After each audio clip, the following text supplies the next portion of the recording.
ಓಂ ನಮಃ ಶಿವಾಯ. ಎಲ್ಲರಿಗೂ ನಮಸ್ಕಾರ. ಇಂದು ಈ ವಿಡಿಯೋದ ಮೂಲಕ ಮೀನರಾಶಿಯವರ ಜಾತಕದ ಫಲಿತಾಂಶಗಳ ಬಗ್ಗೆ ತಿಳಿದುಕೊಳ್ಳೋಣ. ಜುಲೈ 17 ಶುಕ್ರವಾರ. ಈ ರಾಶಿ ಚಕ್ರ ಚಿಹ್ನೆಯ ಸಂಪೂರ್ಣ ಜಾತಕ ಫಲಿತಾಂಶಗಳು.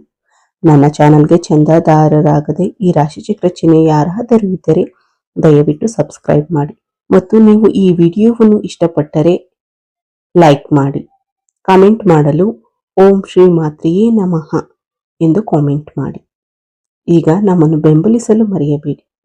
ಈಗ ಈ ವಿಡಿಯೋದಲ್ಲಿ ನಾಳೆ ಈ ರಾಶಿಚಕ್ರ ಚಿಹ್ನೆಗಳ ಜೀವನದಲ್ಲಿ ಏನಾಗಲಿದೆ ಎಂಬುದನ್ನು ಸ್ಪಷ್ಟವಾಗಿ ತಿಳಿದುಕೊಳ್ಳೋಣ. ಇಂದು ನಿಮ್ಮನ್ನು ವಿವರಿಸುವ ದೈವಿಕ ಶಕ್ತಿ ಯಾವುದು, ಕೆಲವು ವರ್ಷಗಳಿಂದ ನಿಮ್ಮೊಂದಿಗಿದ್ದ ಮತ್ತು ನಿಮ್ಮನ್ನು ರಕ್ಷಿಸುತ್ತಿರುವ ಶುಭ ವ್ಯಕ್ತಿ ಯಾರು ಎಂದು ನಿಮಗೆ ತಿಳಿಯಲಿದೆ. ಅದು ದೈವಿಕ ಶಕ್ತಿಯು ನಿಮ್ಮಿಂದ ಏನನ್ನು ಬಯಸುತ್ತದೆ ಎಂಬುದನ್ನು ಕೇಳಲು ಪ್ರಯತ್ನಿಸೋಣ.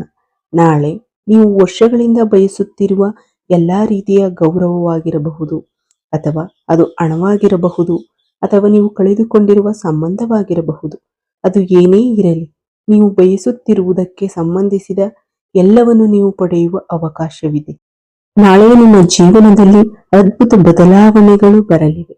ತೀವ್ರ ಬಡತನದಲ್ಲಿರುವವರು ಸಹ ಕೋಟ್ಯಾಧಿಪತಿಗಳಾಗುವಷ್ಟು ಉತ್ತಮ ಅವಕಾಶ ನಿಮಗೆ ಸಿಗುತ್ತದೆ. ಈ ಪವಾಡಕ್ಕೆ ಕಾರಣವೆಂದರೆ ನಿಮ್ಮ ರಾಶಿಯಲ್ಲಿರುವ ಶುಕ್ರನು ಶುಭ ಸ್ಥಾನವನ್ನು ಪ್ರವೇಶಿಸುತ್ತಿದ್ದಾನೆ ಮತ್ತು ಹೀಗಾಗಿ ನಿಮ್ಮ ಜೀವನದಲ್ಲಿ ಲಕ್ಷ್ಮೀನಾರಾಯಣ ಯೋಗವು ರೂಪುಗೊಳ್ಳುತ್ತದೆ. ಲಕ್ಷ್ಮೀ ದೇವಿಯ ಅನುಗ್ರಹ ಎಲ್ಲಿದೆಯೋ ಅಲ್ಲಿ ಯಾವುದಕ್ಕೂ ಕೊರತೆ ಇರುವುದಿಲ್ಲ. ಆ ದೈವಿಕ ಶಕ್ತಿಯು ಹಲವಾರು ವರ್ಷಗಳಿಂದ ನಿಮ್ಮನ್ನು ಹಿಂಬಾಲಿಸುತ್ತಿದೆ. ನಿಮ್ಮ ಜೀವವನ್ನು ರಕ್ಷಿಸುವುದಲ್ಲದೆ ನೀವು ಅವಮಾನಿಸಲ್ಪಟ್ಟಾಗಲೆಲ್ಲ ನಿಮ್ಮೊಂದಿಗೆ ನಿಂತಿದೆ. ಇತರರು ನಿಮ್ಮ ಮೇಲೆ ಹಾರಾಡುತ್ತಿದ್ದರೂ ಸಹ ಅದು ನಿಮ್ಮನ್ನು ಅವರಿಂದ ರಕ್ಷಿಸುತ್ತದೆ. ನಿಮ್ಮ ಒಳ್ಳೆಯತನ, ನಿಮ್ಮ ಶುದ್ಧ ಮನಸ್ಸು, ನಿಮ್ಮ ಈ ಅದ್ಭುತ ಶಕ್ತಿಯು ನಿಮ್ಮ ಕಡೆಗೆ ಆಕರ್ಷಿಸಿದ ಒಂದು ವಿಷಯ ಯಾವುದು? ಈ ಅದ್ಭುತ ಶಕ್ತಿಯು ನಿಮ್ಮಿಂದ ಬಯಸುವ ಒಂದು ವಿಷಯ ಯಾವುದು? ಇಂದಿನಿಂದ ನಿಮ್ಮ ಜೀವನ ಹೇಗೆ ಬದಲಾಗುತ್ತದೆ? ಲಕ್ಷ್ಮೀ ದೇವಿಯು ಎಲ್ಲಿ ಸಂತೋಷ ಪಡುತ್ತಾಳೋ ಅಲ್ಲಿ ಎಂದಿಗೂ ಹಣದ ಕೊರತೆ ಇರುವುದಿಲ್ಲ. ನಿಮ್ಮ ಜೀವನದಲ್ಲೂ ಈಗ ಅದೇ ಆಗುತ್ತದೆ. ಒಂದು ಅದ್ಭುತ ದೈವಿಕ ಶಕ್ತಿಯು ನಿಮ್ಮನ್ನು ಸಂಪೂರ್ಣವಾಗಿ ಆಕರ್ಷಿಸಿದೆ ಮತ್ತು ಎಲ್ಲಾ ರೀತಿಯಿಂದಲೂ ನಿಮ್ಮನ್ನು ರಕ್ಷಿಸುತ್ತಿದೆ. ಅದು ನಿಮ್ಮನ್ನು ಏಕೆ ಅನುಸರಿಸುತ್ತಿದೆ? ಅದು ನಿಮ್ಮಿಂದ ನಿರೀಕ್ಷಿಸುವ ಒಂದು ವಿಷಯ ಯಾವುದು? ಈಗ ಈ ವಿಡಿಯೋದಲ್ಲಿ ಇದರ ಬಗ್ಗೆ ವಿವರವಾಗಿ ತಿಳಿದುಕೊಳ್ಳೋಣ. ನಾಳೆಯು ನಿಮ್ಮ ಜೀವನದಲ್ಲಿ ದೇವರು ನೀಡುವ ಉಡುಗೊರೆಯಂತೆ ಇಂದು ಆ ದೈವಿಕ ಶಕ್ತಿಯು ನೀವು ಹಲವು ವರ್ಷಗಳಿಂದ ಕಾಯುತ್ತಿದ್ದ ಅದ್ಭುತ ಉಡುಗೊರೆಗಳನ್ನು ನಿಮಗೆ ನೀಡಲು ಸಿದ್ಧವಾಗಿದೆ. ನಿಮ್ಮ ಜೀವನದಲ್ಲಿ ಇಲ್ಲಿಯವರೆಗೆ ನೀವು ಅನುಭವಿಸಿದ ಎಲ್ಲಾ ಕಷ್ಟಗಳು, ನೋವುಗಳು ಮತ್ತು ಅವಮಾನಗಳನ್ನು ಕೊನೆಗಳಿಸುವ ಸಮಯ ಇದಾಗಿದೆ. ಅಲ್ಲದೆ ಆ ದೈವಿಕ ಶಕ್ತಿಯು ಕಳೆದ ಕೆಲವು ವರ್ಷಗಳಿಂದ ನಿಮ್ಮ ಜೀವವನ್ನು ಉಳಿಸುತ್ತಿದೆ. ನೀವು ಅಪಾಯದಲ್ಲಿದ್ದಾಗ, ಬೇರೆ ಯಾರು ಇಲ್ಲದಿದ್ದಾಗ, ನೀವು ತಿಳಿಯದೆಯೇ ಆ ಶಕ್ತಿಯು ನಿಮ್ಮನ್ನು ನೆರಳಿನಂತೆ ಹಿಂಬಾಲಿಸುತ್ತಿದೆ ಮತ್ತು ನಿಮ್ಮನ್ನು ಹೊರಗೆಸೆದಿದೆ. ಸಮಾಜದಲ್ಲಿ ಕೆಲವರು ನಿಮ್ಮನ್ನು ಕೀಳಾಗಿ ಮಾತನಾಡಿದರು ಅಥವಾ ನಿಮ್ಮನ್ನು ಕೆಳಗೆ ತಳ್ಳಲು ಪ್ರಯತ್ನಿಸಿದರು. ಅವರು ಎಷ್ಟೇ ಪ್ರಯತ್ನಿಸಿದರೂ ಆ ಶಕ್ತಿಯು ನಿಮ್ಮನ್ನು ತಾಯಿಯಂತೆ ರಕ್ಷಿಸುತ್ತದೆ. ಅಲ್ಲದೆ ನೀವು ಅದನ್ನು ಗಮನಿಸದೇ ಇರಬಹುದು, ಆದರೆ ಆ ಶಕ್ತಿಯ ಪ್ರಭಾವವು ನೀವು ತೆಗೆದುಕೊಳ್ಳುವ ಪ್ರತಿಯೊಂದು ಹೆಜ್ಜೆಯಲ್ಲಿಯೂ ಯಾವಾಗಲೂ ನಿಮ್ಮೊಂದಿಗೆ ಇರುತ್ತದೆ. ವಾಸ್ತವವಾಗಿ ಆ ದೈವಿಕ ಶಕ್ತಿಯು ನಿಮ್ಮ ಮನಸ್ಸಿನಲ್ಲಿ ಬೇರೂರಿದೆ, ಏಕೆಂದರೆ ನಿಮ್ಮ ಹೃದಯದಲ್ಲಿ ನೀವು ತುಂಬಾ ಶುದ್ಧ ಹೃದಯ ಮತ್ತು ಇತರರಾಗಿ ಮನಸ್ಸನ್ನು ಹೊಂದಿದ್ದೀರಿ. ಯಾವುದೇ ಕೆಟ್ಟ ಆಲೋಚನೆಗಳಿಲ್ಲ. ನೀವು ಎಂದಿಗೂ ಇತರರ ಬಗ್ಗೆ ಅಸೂಯೆ ಪಡುವುದಿಲ್ಲ. ನೀವು ಯಾವಾಗಲೂ ಕಷ್ಟಪಟ್ಟು ಕೆಲಸ ಮಾಡಿ ಮೇಲೆ ಬರಲು ಬಯಸುತ್ತೀರಿ. ನಿಮ್ಮಲ್ಲಿರುವ ಶುದ್ಧ ಸ್ವಭಾವ ಮತ್ತು ಕಷ್ಟಪಟ್ಟು ಕೆಲಸ ಮಾಡುವ ತತ್ವಶಾಸ್ತ್ರವು ನಿಮ್ಮನ್ನು ಅಂತಹ ಅದ್ಭುತ ಶಕ್ತಿಗೆ ತಂದಿದೆ. ನೀವು ಇತರರೊಂದಿಗೆ ಸ್ಪರ್ಧಿಸುವುದು ಮಾತ್ರವಲ್ಲದೆ ಯಾವಾಗಲೂ ಅವರನ್ನು ತೊಂದರೆಗೊಳಿಸಬೇಕು ಎಂದು ನೀವು ಎಂದಿಗೂ ಯೋಚಿಸಿರಲಿಲ್ಲ. ಈ ಸದ್ಗುಣಗಳಿಂದಾಗಿ ಆ ದೈವಿಕ ಶಕ್ತಿಯು ಈಗ ನಿಮಗೆ ಒಂದು ಉತ್ತಮ ಅವಕಾಶವನ್ನು ನೀಡಲಿದೆ. ಆ ಅವಕಾಶವು ನಿಮ್ಮ ಜೀವನದಲ್ಲಿ ಏನನ್ನು ಬದಲಾಯಿಸಲಿದೆ ಎಂಬುದನ್ನು ತಿಳಿಯೋಣ.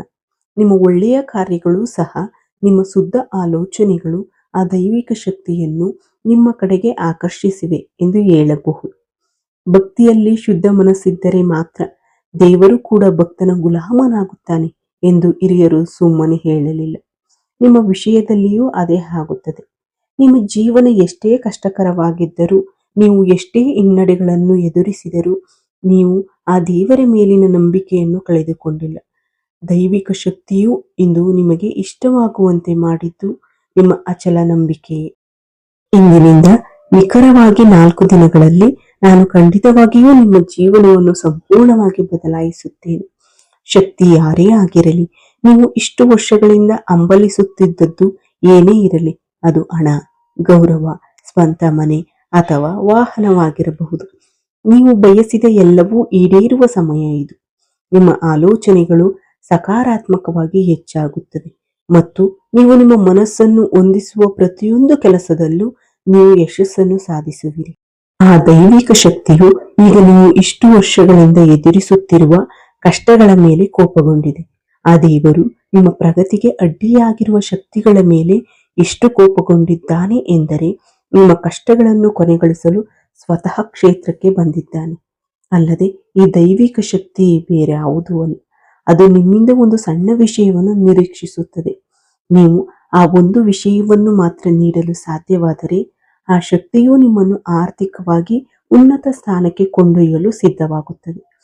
ಪ್ರಸ್ತುತ ನಿಮ್ಮ ಜಾತಕದಲ್ಲಿ ಶುಕ್ರನ ಶಕ್ತಿ ಬಲವಾಗಿದೆ ಮತ್ತು ಅದ್ಭುತವಾದದ್ದು ಸಂಭವಿಸಲಿದೆ ಎಂಬ ಚಿಹ್ನೆಗಳು ನಿಮ್ಮ ಜೀವನದಲ್ಲಿ ಅದ್ಭುತವಾದ ಭಾವನೆಗಳನ್ನು ನೀಡುತ್ತದೆ. ನೀವು ಇಲ್ಲಿಯವರೆಗೆ ತಲುಪಲು ಸಾಧ್ಯವಾಗದ ದೊಡ್ಡ ಅದೃಷ್ಟವು ನಿಮ್ಮ ದಾರಿಗೆ ಬರಲಿದೆ. ಇದಕ್ಕಾಗಿ ನೀವು ಮಾಡಬೇಕಾಗಿರುವುದು ಆ ದೈವಿಕ ಶಕ್ತಿಯ ಮೇಲೆ ಸಂಪೂರ್ಣ ನಂಬಿಕೆಯನ್ನು ಹೊಂದಿರುವುದು. ಆ ಶಕ್ತಿಯು ಖಂಡಿತವಾಗಿಯೂ ನಿಮ್ಮನ್ನು ರಕ್ಷಿಸುತ್ತದೆ ಎಂದು ದೃಢವಾಗಿರಿ. ಎಂದು ದೃಢವಾಗಿ ದೇವರನ್ನು ನಂಬಿರಿ.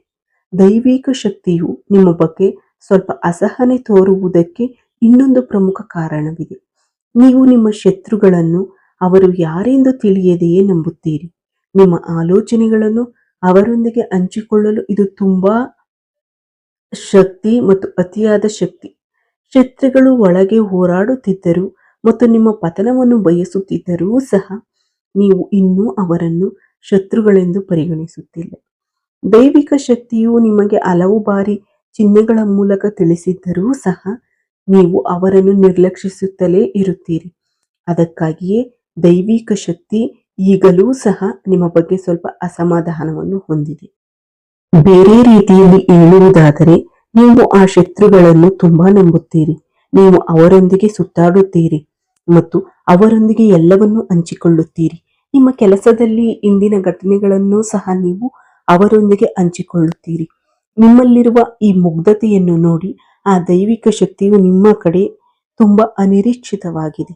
ಆ ದೃಶ್ಯ ಶಕ್ತಿಯು ನಿಮಗೆ ಹಲವು ವಿಧಗಳಲ್ಲಿ ಅನೇಕ ಚಿಹ್ನೆಗಳನ್ನು ನೀಡುತ್ತಿದ್ದರೂ ನೀವು ಅದರ ಬಗ್ಗೆ ಯಾವುದೇ ಗಮನ ಹರಿಸುತ್ತಿಲ್ಲ. ನೀವು ಆ ಶತ್ರುಗಳನ್ನು ನಿಮ್ಮ ಉತ್ತಮ ಸ್ನೇಹಿತರೆಂದು ಪರಿಗಣಿಸುತ್ತಿದ್ದೀರಿ.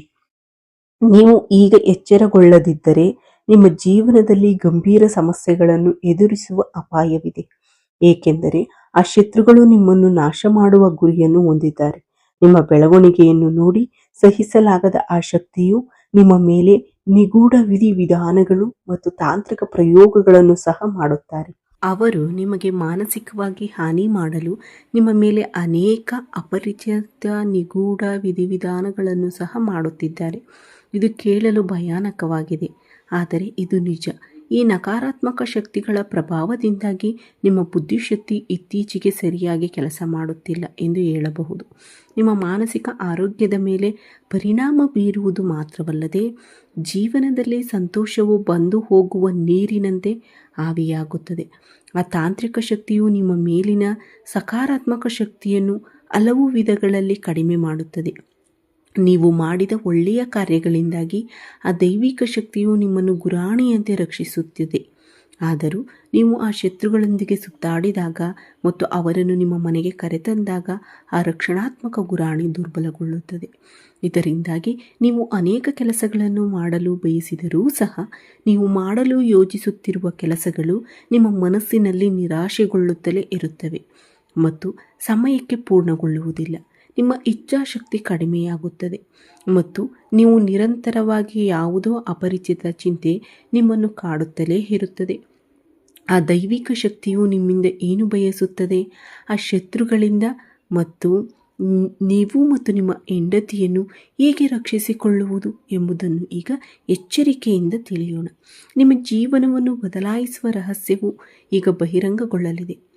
ನೀವು ಇಂದು ಒಂದು ಯೋಜನೆಯನ್ನು ಮಾಡಿದರೂ ಸಹ ಆ ಶತ್ರುಗಳ ಪ್ರಭಾವದಿಂದಾಗಿ ಅದು ಮಧ್ಯದಲ್ಲಿ ನಿಲ್ಲುತ್ತದೆ. ಆ ಶಕ್ತಿಯನ್ನು ಕುರುಡಾಗಿ ನಂಬುವುದನ್ನು ನಿಲ್ಲಿಸಿ. ಮುಂದಿನ 10 ದಿನಗಳಲ್ಲಿ ನೀವು ಮಾಡಲಿರುವ ಯಾವುದೇ ಪ್ರಮುಖ ಕೆಲಸದಲ್ಲಿ ಆ ಶಕ್ತಿಯು ನಿಮ್ಮನ್ನು ಸಂಗಾತಿಯನ್ನಾಗಿ ಮಾಡಿಕೊಳ್ಳುತ್ತದೆ.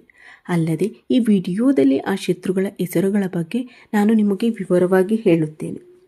ಆ ದೈವಿಕ ಶಕ್ತಿ ಏನು ಬಯಸುತ್ತದೆ ಎಂದು ತಿಳಿದಿದೆಯೇ? ಅದು ಈಗ ನಿಮ್ಮ ಜೀವನವನ್ನೇ ಬದಲಾಯಿಸಲಿದೆ. ಅದಕ್ಕಾಗಿಯೇ ಈ ವಿಡಿಯೋವನ್ನು ಎಚ್ಚರಿಕೆಯಿಂದ ಆಲಿಸಿ. ವಿಡಿಯೋ ಸರಿಯಾಗಿ ಕೇಳದೆ ಫಲಿತಾಂಶ ಸಿಗಲಿಲ್ಲ ಎಂದು ಹೇಳುವ ಹಲವಾರು ಜನರಿದ್ದಾರೆ. ಏನು ಮಾಡಬೇಕೆಂದು ಮತ್ತು ಯಾವ ಮುನ್ನೆಚ್ಚರಿಕೆಗಳನ್ನು ತೆಗೆದುಕೊಳ್ಳಬೇಕೆಂದು ನಿಮಗೆ ತಿಳಿದಿಲ್ಲದಿದ್ದರೆ ವಿವರಗಳನ್ನು ಸಂಪೂರ್ಣವಾಗಿ ಆಲಿಸುವುದು ಬಹಳ ಮುಖ್ಯ. ಇಂದಿನಿಂದ ನಿಮ್ಮ ಜಾತಕದಲ್ಲಿ ಶುಕ್ರನು ಖಂಡಿತವಾಗಿಯೂ ಶಕ್ತಿಶಾಲಿಯಾಗಲಿದ್ದಾನೆ. ಇದರಿಂದಾಗಿ ಲಕ್ಷ್ಮೀನಾರಾಯಣ ಯೋಗವು ರೂಪುಗೊಳ್ಳುತ್ತದೆ ಮತ್ತು ಅಂತಹ ಸಮಯದಲ್ಲಿ ನೀವು ಹಣದ ಬಗ್ಗೆ ತುಂಬ ಸ್ಮಾರ್ಟಾಗಿ ಯೋಚನೆ ಮಾಡಬೇಕು. ಅನಗತ್ಯ ಖರ್ಚುಗಳನ್ನು ಮಾಡಬೇಡಿ. ನಿಮ್ಮ ಪ್ರಯೋಜನವಾಗುವ ವಿಷಯಗಳಿಗೆ ಕೇವಲ 10 ರೂಪಾಯಿಗಳನ್ನು ಖರ್ಚು ಮಾಡಿ. ನೀವು ನಿಷ್ಪ್ರಯೋಜಕ ವಸ್ತುಗಳಿಗೆ ಹಣವನ್ನು ಖರ್ಚು ಮಾಡಿದರೆ ನಿಮ್ಮ ಅದೃಷ್ಟವು ನಿಮ್ಮಿಂದ ದೂರವಾಗುವ ಅಪಾಯವಿದೆ. ನಿಮ್ಮ ಹಣವನ್ನು ಎಲ್ಲಿ ಹೂಡಿಕೆ ಮಾಡಬೇಕು ಮತ್ತು ಎಲ್ಲಿ ಖರ್ಚು ಮಾಡಬೇಕು ಎಂಬುದನ್ನು ನಿರ್ಧರಿಸುವ ಮೊದಲು 2 ಬಾರಿ ಯೋಚಿಸಿ. ನಿಮ್ಮ ಜೀವನದಲ್ಲಿ ಅದ್ಭುತಗಳನ್ನು ಮಾಡುವ ಆ ಶಕ್ತಿ ಯಾವುದು? ಆ ಲಕ್ಷ್ಮೀದೇವಿ. ಆ ಲಕ್ಷ್ಮೀದೇವಿ ನಿಜವಾಗಿಯೂ ನಿಮ್ಮ ನಿರ್ಧಾರಗಳು ನಿಮ್ಮ ಬಗ್ಗೆ ಸಂಪೂರ್ಣ ಕರುಣೆಯನ್ನು ತೋರುತ್ತಿದ್ದಾಳೆ. ಆ ತಾಯಿ ತುಂಬ ಕೋಮಲ ಹೃದಯದವಳು. ಅವಳು ನಿಮ್ಮ ಮೇಲೆ ಮನಸ್ಸು ನೆಟ್ಟ ನಂತರ ನಿಮ್ಮ ಎಲ್ಲ ಬಡತನ ದೂರವಾಗುತ್ತದೆ ಮತ್ತು ನಿಮ್ಮ ಜೀವನವು ಬದಲಾಗುತ್ತದೆ. ಎಲ್ಲ ಆರ್ಥಿಕ ಸಮಸ್ಯೆಗಳು ಅವುಗಳ ಬೇರುಗಳೊಂದಿಗೆ ನಿವಾರಣೆಯಾಗುವ ಸಮಯ ಬಂದಿದೆ ಮತ್ತು ಆ ತಾಯಿಯ ಆಶೀರ್ವಾದದಿಂದ ನಿಮ್ಮ ಜೀವನದಲ್ಲಿ ಸಕಾರಾತ್ಮಕ ಬದಲಾವಣೆಗಳು ಬರುತ್ತವೆ. ಈ 4 ದಿನಗಳಲ್ಲಿ ನೀವು ತೆಗೆದುಕೊಳ್ಳಬೇಕಾದ ಇತರ ಕೆಲವು ಮುನ್ನೆಚ್ಚರಿಕೆಗಳು ಮತ್ತು ಆ ಶತ್ರುಗಳನ್ನು ನೀವು ಹೇಗೆ ತಪ್ಪಿಸಬಹುದು ಎಂಬುದನ್ನು ತಿಳಿಯೋಣ. ಲಕ್ಷ್ಮೀದೇವಿಯ ಕೃಪೆ ನಿಮ್ಮ ಮೇಲಿದ್ದರೆ ಅತ್ಯಂತ ಕಠಿಣ ಪರ್ವತಗಳೂ ಸಹ ಚಿಟಿಕೆ ಹೊಡೆಯುವಷ್ಟರಲ್ಲಿ ಕಣ್ಮರೆಯಾಗುತ್ತವೆ. ಆ ತಾಯಿಗೆ ನಿಮ್ಮ ಜೀವನವನ್ನು ಸಕಾರಾತ್ಮಕವಾಗಿ ಬದಲಾಯಿಸುವ ಶಕ್ತಿ ಇರುವುದರಿಂದ ನಿಮ್ಮ ಆರ್ಥಿಕವಾಗಿ ಎಲ್ಲ ತೊಂದರೆಗಳು ಸಹ ದೂರವಾಗುತ್ತವೆ. ದೂರವಾಗಲು ಒಂದು ಅದ್ಭುತ ಸಮಯ ಬಂದಿದೆ ಎಂದೇ ಹೇಳಬಹುದು. ಈ 4 ದಿನಗಳಲ್ಲಿ ನೀವು ನಿರ್ಧಾರ ಎಂದು ಹೇಳಬೇಕು. ಈ 4 ದಿನಗಳಲ್ಲಿ ನೀವು ನಿರ್ಧಾರ ತೆಗೆದುಕೊಂಡರೆ ನೀವು ಅದನ್ನು ಖಂಡಿತವಾಗಿಯೂ ಅನುಸರಿಸಬೇಕು. ಹಣವನ್ನು ಖರ್ಚು ಮಾಡಬೇಡಿ. ಜೂಜಾಟದಂತಹ ಅಭ್ಯಾಸಗಳಿಂದ ದೂರವಿರಿ. ನೀವು ಸರಿಯಾದ ರೀತಿಯಲ್ಲಿ ಹಣವನ್ನು ಖರ್ಚು ಮಾಡಿದರೆ ಮಾತ್ರ ಆ ತಾಯಿ ನಿಮ್ಮ ಮನೆಯಲ್ಲಿ ಶಾಶ್ವತವಾಗಿ ಉಳಿಯುತ್ತಾಳೆ. ಇನ್ನೊಂದು ಮುಖ್ಯವಾದ ವಿಷಯವೆಂದರೆ ಅನೇಕ ಜನರು ಆಹಾರವನ್ನು ವ್ಯರ್ಥ ಮಾಡುತ್ತಾರೆ. ಅವರು ಹೊರಗಿನಿಂದ ತರುವ ಆಹಾರ, ಮನೆಯಲ್ಲಿ ಮಾಡುವ ಆಹಾರ ಅರ್ಧಂಬರ್ಧ ತಿಂದು ಉಳಿದಿದ್ದನ್ನು ಎಸೆಯುತ್ತಾರೆ. ಹೀಗೆ ಮಾಡುವುದರಿಂದ ಲಕ್ಷ್ಮೀದೇವಿಯು ಕೋಪಗೊಳ್ಳುತ್ತಾಳೆ. ತಾಯಿ ಅನ್ನಪೂರ್ಣೇಶ್ವರಿಯೂ ಸಹ ಕೋಪಗೊಳ್ಳುತ್ತಾಳೆ. ಆಗ ಶುಕ್ರನು ದುರ್ಬಲನಾಗುತ್ತಾನೆ. ನಿಮ್ಮ ಜಾತಕದಲ್ಲಿ ಶುಕ್ರನು ಬಲಶಾಲಿಯಾಗಿದ್ದರೂ ನೀವು ಐಷಾರಾಮಿ ಜೀವನ, ವಾಹನ, ಯೋಗ ಮತ್ತು ಆಧುನಿಕ ಸೌಲಭ್ಯಗಳನ್ನು ಪಡೆಯುತ್ತೀರಿ. ನೀವು ಏನೇ ಬಳಸಿದರೂ ನೀವು ಪ್ರಯಾಣಿಸುವ ವಾಹನವು ಹೆಚ್ಚಾಗಿ ಶುಕ್ರನ ವಾಹನವಾಗಿರುತ್ತದೆ. ಆದ್ದರಿಂದ ನೀವು ಯಾವಾಗಲೂ ನೀವು ಬಳಸುವ ವಾಹನವನ್ನು ಗೌರವದಿಂದ ನಡೆಸಿಕೊಳ್ಳಬೇಕು. ಅಂದರೆ ಜನರು ಮಾಡುವ ಇನ್ನೊಂದು ತಪ್ಪು ಎಂದರೆ ಅವರು ಹತ್ತಿರದ ವಾಹನಗಳನ್ನು ತಿಂಗಳಾನುಗಟ್ಟಲೆ ಸ್ವಚ್ಛ ಮಾಡುವುದೇ ಇಲ್ಲ. ಧೂಳಿನಿಂದ ತುಂಬಿಕೊಂಡಿರುತ್ತದೆ. ಅವರು ಬಂಡಿಗಳನ್ನೂ ಸಹ ಬಳಸುತ್ತಲೇ ಇರುತ್ತಾರೆ. ನಿಮ್ಮ ಜಾತಕದಲ್ಲಿ ಶುಕ್ರನು ಬಲಶಾಲಿಯಾಗಿದ್ದರೂ ಆ ದೇವರು ನಮಗೆ ವರದಾನವಾದಂತಹ ಸೌಲಭ್ಯ ನೀಡಿದ್ದರೂ ಅದನ್ನು ನಾವು ನೋಡಿಕೊಳ್ಳುವುದು ನಮ್ಮ ಜವಾಬ್ದಾರಿ. ಆದ್ದರಿಂದ ನಾವು ನಮ್ಮ ವಾಹನವನ್ನು ಸ್ವಚ್ಛವಾಗಿಟ್ಟುಕೊಂಡರೆ ಶುಕ್ರನು ನಾವು ಅದನ್ನು ಸ್ವಚ್ಛವಾಗಿ ಹೇಗೆ ಇಟ್ಟುಕೊಂಡಿರುತ್ತೇವೆಯೋ ಅಂತಹ ಲಾಭದಾಯಕ ಸ್ಥಾನದಲ್ಲಿ ನಮ್ಮನ್ನು ಇಡುತ್ತಾನೆ. ಮತ್ತು ಮುಂದಿನ 4 ದಿನಗಳಲ್ಲಿ ನೀವು ಈ ಸಣ್ಣ ಬದಲಾವಣೆಗಳನ್ನು ಮಾಡಿದರೆ ನಿಮ್ಮ ಅದೃಷ್ಟ ಹೇಗೆ ಪ್ರಕಟವಾಗುತ್ತದೆ ಎಂಬುದನ್ನು ನೀವು ನೋಡುತ್ತೀರಿ. ಅಷ್ಟೇ ಅಲ್ಲ, ನಿಮ್ಮ ವಾಹನವನ್ನು ಸ್ವಚ್ಛವಾಗಿಟ್ಟುಕೊಳ್ಳುವುದು, ಅದನ್ನು ಹೊಳೆಯುವಂತೆ ಮಾಡುವುದು ಮಾತ್ರವಲ್ಲ, ಇದು ನಿಮ್ಮ ಜಾತಕದಲ್ಲಿ ಶುಕ್ರನನ್ನು ಬಲಪಡಿಸುವ ಪ್ರಕ್ರಿಯೆಯಾಗಿದೆ. ನಿಮ್ಮ ವಾಹನವನ್ನು ನೀವು ಎಷ್ಟು ಬೇಕಾದರೂ ನೋಡಿಕೊಳ್ಳಲು ಸಾಧ್ಯವಾಗುತ್ತದೆ. ವಸ್ತುಗಳನ್ನು ಗೌರವಿಸುವ ಶುಕ್ರನು ನಿಮಗೆ ಉತ್ತಮ ಜೀವನವನ್ನು ನೀಡುತ್ತಾನೆ. ನೀವು ಹಿಂದೆ ತಿಳಿದೋ ತಿಳಿದೆಯೋ ಕೆಲವು ತಪ್ಪುಗಳನ್ನು ಮಾಡಿರಬಹುದು, ಆದರೆ ಈ 4 ದಿನಗಳಲ್ಲಿ ನೀವು ತುಂಬ ಜಾಗರೂಕರಾಗಿರಬೇಕು. ನಿಮ್ಮ ಮನೆ ಮತ್ತು ನಿಮ್ಮ ವಾಹನವನ್ನು ನೋಡಿಕೊಳ್ಳಿ. ಸಮಯವನ್ನು ವ್ಯರ್ಥ ಮಾಡಬೇಡಿ, ಏಕೆಂದರೆ ಪ್ರತಿ ಕ್ಷಣವನ್ನು ನಿಮ್ಮ ಬೆಳವಣಿಗೆಗೆ ಬಳಸಿ. ಇನ್ನೊಂದು ಮುಖ್ಯವಾದ ವಿಷಯವೆಂದರೆ, ಈ ಸಮಯದಲ್ಲಿ ನಿಮ್ಮ ಬಾಯಿಂದ ಯಾವುದೇ ತಪ್ಪು ಮಾತುಗಳು ಬರಬಾರದು, ಕೆಟ್ಟ ಮಾತುಗಳು ಬರಬಾರದು, ಯಾರನ್ನು ನೋಯಿಸುವ ರೀತಿಯಲ್ಲಿ ಮಾತನಾಡಬಾರದು. ಏಕೆಂದರೆ ಲಕ್ಷ್ಮೀದೇವಿಯು ನಿಮ್ಮ ಮನೆಗೆ ಪ್ರವೇಶಿಸುತ್ತಿದ್ದಾಳೆ. ಆದ್ದರಿಂದ ಈ ರೀತಿಯ ಪ್ರಕ್ರಿಯೆಗಳಲ್ಲಿ ನೀವು ತೊಡಗಬೇಡಿ. ತಾಯಿಯ ಆಗಮನವು ನಿಮಗೆ ಕೆಲವು ಚಿಹ್ನೆಗಳನ್ನು ನೀಡುತ್ತದೆ. ಈ 4 ದಿನಗಳಲ್ಲಿ ಒಬ್ಬ ಮಹಿಳೆ ನಿಮ್ಮ ಜೀವನದಲ್ಲಿ ಬಂದು ನಿಮ್ಮ ಕೆಲಸವನ್ನು ಮೆಚ್ಚಿದರೆ, ನಿಮಗೆ ಯಾವುದೇ ಉಡುಗೊರೆಯನ್ನು ನೀಡಿದರೆ ನೀವು ಅದನ್ನು ನಿರಾಕರಿಸಬಾರದು. ಮತ್ತು ಒಂದು ಫೋನ್ ಕರೆಯ ಮೂಲಕ ಬರಬಹುದು, ಕಚೇರಿಯಲ್ಲಿ ಅಥವಾ ನಿಮ್ಮ ಮೇಲಧಿಕಾರಿಗಳಿಂದ ಪ್ರಕ್ರಿಯೆಯ ರೂಪದಲ್ಲಿ ಬರಬಹುದು. ಅಂತಹ ಅವಕಾಶಗಳು ಬಂದಾಗ ಅದು ಚಿಕ್ಕದಾಗಿದ್ದರೂ ಅವುಗಳನ್ನು ಕಡಿಮೆ ಅಂದಾಜು ಮಾಡಬೇಡಿ. ಕೆಲವರು ದುರಂಕಾರಿಗಳಾಗಿರುತ್ತಾರೆ. ಅವರು ಇತರರ ಲಾಭವನ್ನು ಪಡೆದುಕೊಳ್ಳುತ್ತಾರೆ ಮತ್ತು ಅವರನ್ನು ಕಡಿಮೆ ಅಂದಾಜು ಮಾಡುತ್ತಾರೆ. ನಾವು ಅವರ ಮುಂದೆಯೇ ಮಾತನಾಡುತ್ತೇವೆ, ನಮ್ಮ ಏಳಿಗೆಯ ಬಗ್ಗೆ ಮಾತನಾಡುತ್ತೇವೆ. ಇದರಿಂದ ನಮಗೆ ದುಷ್ಪರಿಣಾಮ ಬೀರಬಹುದು.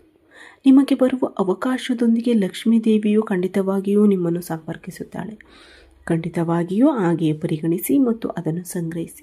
ನೀವು ಯಾವುದೇ ಬಣ್ಣದವರಾಗಿದ್ದರೂ ನಿಮಗೆ ಬರುವ ಆ ಸಣ್ಣ ಮನ್ನಣೆಯನ್ನು ನೀವು ಗೌರವಿಸಿದರೆ, ಆ ತಾಯಿ ನಿಮಗೆ ಮಹಿಳೆಯ ರೂಪದಲ್ಲಿ ಅದೃಷ್ಟವನ್ನು ನೀಡಲಿದ್ದಾರೆ.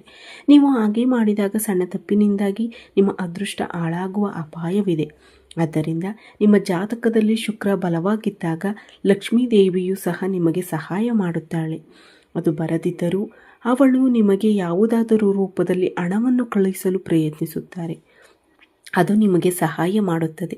ಅದಕ್ಕಾಗಿಯೇ ಮುಂದಿನ 4 ದಿನಗಳವರೆಗೆ ಅಥವಾ 2ನೇ ಅಥವಾ ಇತರ ಪ್ರಮುಖ ಚಿಹ್ನೆಗಳವರೆಗೆ ನೀವು ಯಾವುದೇ ಚಿಹ್ನೆಗಳನ್ನೂ ಸಹ ನೋಡಿದರೆ ಅವುಗಳನ್ನು ಬಿಡಬೇಡಿ.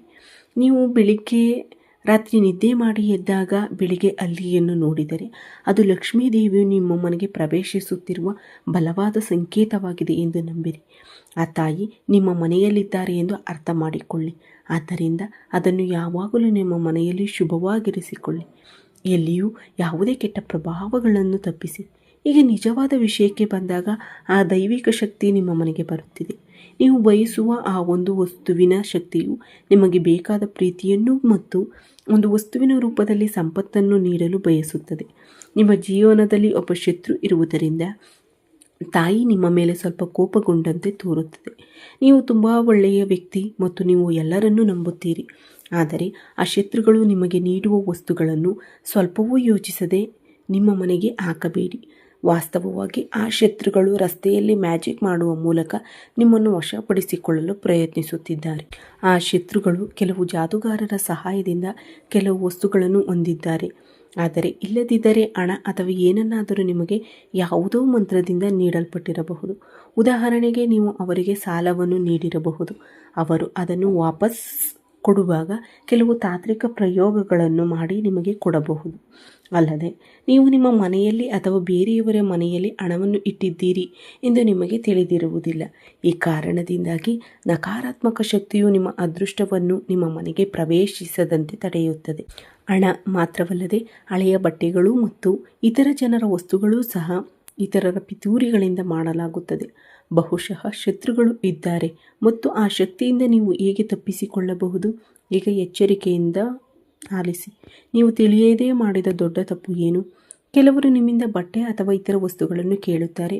ನೀವು ಅವುಗಳನ್ನು ಅವರಿಗೆ ಕೊಡುತ್ತೀರಿ. ಅವರು ಅವುಗಳನ್ನು ತೆಗೆದುಕೊಂಡು ನಿಮಗೆ ನಕಾರಾತ್ಮಕ ಶಕ್ತಿಯನ್ನು ನೀಡುತ್ತಾರೆ. ಈ ಕಾರಣದಿಂದಾಗಿ ಅದೃಷ್ಟದ ಶಕ್ತಿಯು ನಿಮ್ಮ ಮನೆಗೆ ಪ್ರವೇಶಿಸಿ ನಿಮ್ಮ ಅದೃಷ್ಟವನ್ನು ತಡೆಯಲು ಪ್ರಯತ್ನಿಸುತ್ತದೆ. ಅದಕ್ಕಾಗಿಯೇ ಮುಂದಿನ 4 ದಿನಗಳಲ್ಲಿ ನೀವು ಯಾರಿಂದಲೂ ಯಾವುದೇ ರೀತಿಯ ವಸ್ತುಗಳನ್ನು ತೆಗೆದುಕೊಳ್ಳಬಾರದು, ಒಪ್ಪಂದಗಳನ್ನು ಮಾಡಿಕೊಳ್ಳಬಾರದು. ನೀವು ಈ ಮುನ್ನೆಚ್ಚರಿಕೆಗಳನ್ನು ಅನುಸರಿಸಿದರೆ ನಿಮ್ಮ ಮನೆಯಲ್ಲಿ ದೈವಿಕ ಶಕ್ತಿ ಬಲಗೊಳ್ಳುತ್ತದೆ.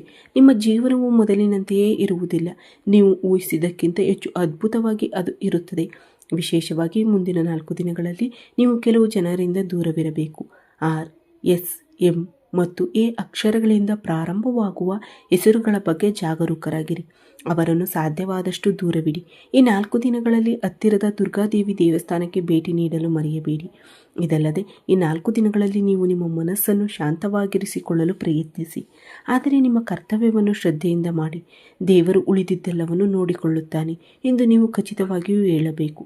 ಅಷ್ಟೇ ಅಲ್ಲ, ಈ 4 ದಿನಗಳಲ್ಲಿ ಮಹಿಳೆಯರು ಮತ್ತು ಹಿರಿಯರನ್ನು ಗೌರವಿಸಿ ಮತ್ತು ಮಹಿಳೆಯರು ಮತ್ತು ಹಿರಿಯರಿಗೆ ಯಾವುದೇ ಅಗತ್ಯವಿದ್ದಲ್ಲಿ ಅವರಿಗೆ ನಿಮ್ಮದೇ ಆದ ರೀತಿಯಲ್ಲಿ ಸಹಾಯ ಮಾಡಿ. ನೀವು ಯಾವುದೇ ಅನಾಥರನ್ನು ನೋಡಿದರೆ ಅವರಿಗೆ ಏನನ್ನಾದರೂ ಸಹಾಯ ಮಾಡಿ.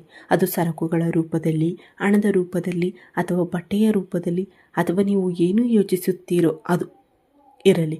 ಹಾಗಾದರೆ ನಾಳೆ ಏನಾಗುತ್ತದೆ ಎಂದು ತಿಳಿದುಕೊಂಡಿದ್ದೀರಿ. ನೀವು ಇಂದು ಅನುಸರಿಸಬೇಕಾದ ಎಲ್ಲ ಪರಿಹಾರಗಳು ಮತ್ತು ನೀವು ಮಾಡಬೇಕಾದ ಆಚರಣೆಗಳು ಮತ್ತು ನಾಳೆ ನೀವು ಏನು ಮಾಡಬೇಕಾದ ದಾನಗಳನ್ನು ಸಹ ನೀವು ತಿಳಿದುಕೊಂಡಿದ್ದೀರಿ. ನಿಮ್ಮ ಮನಸ್ಸನ್ನು ಶಾಂತವಾಗಿರಿಸಿಕೊಳ್ಳಿ ಮತ್ತು ಯಾರೊಂದಿಗೂ ನಿಮ್ಮ ಪ್ರಯತ್ನಗಳ ಬಗ್ಗೆ ಆಗಲಿ ನಿಮ್ಮ ಯಶಸ್ಸಿನ ಬಗ್ಗೆ ಆಗಲಿ ಹೇಳಿ ಅವರ ಜೊತೆ ಭಾಗಿಯಾಗಬೇಡಿ. ನೀವು ನಿಮ್ಮ ಕೆಲಸದ ಮೇಲೆ ಗಮನ ಹರಿಸಿದರೆ ನಾಳೆ ಎಲ್ಲವೂ ನಿಮಗೆ ಖಂಡಿತವಾಗಿಯೂ ಒಳ್ಳೆಯದಾಗುತ್ತದೆ. ಈ ವಿಡಿಯೋ ಇಷ್ಟವಾದರೆ ಲೈಕ್ ಮಾಡಿ, ಶೇರ್ ಮಾಡಿ, ಕಮೆಂಟ್ ಮಾಡಿ, ಜೊತೆಗೆ ಐ ಪಾಯಿಂಟ್ ನೀಡಲು ಮರೆಯದಿರಿ. ಈ ವಿಡಿಯೋನು ವೀಕ್ಷಿಸಿದ ಎಲ್ಲ ವೀಕ್ಷಕ ಬಂಧುಗಳಿಗೂ ನನ್ನ ಹೃತ್ಪೂರ್ವಕ ಧನ್ಯವಾದಗಳು. ಜೈ ಶ್ರೀರಾಮ್, ಜೈ ಶ್ರೀ ಕೃಷ್ಣ, ಹರ ಹರ ಮಹಾದೇವ್.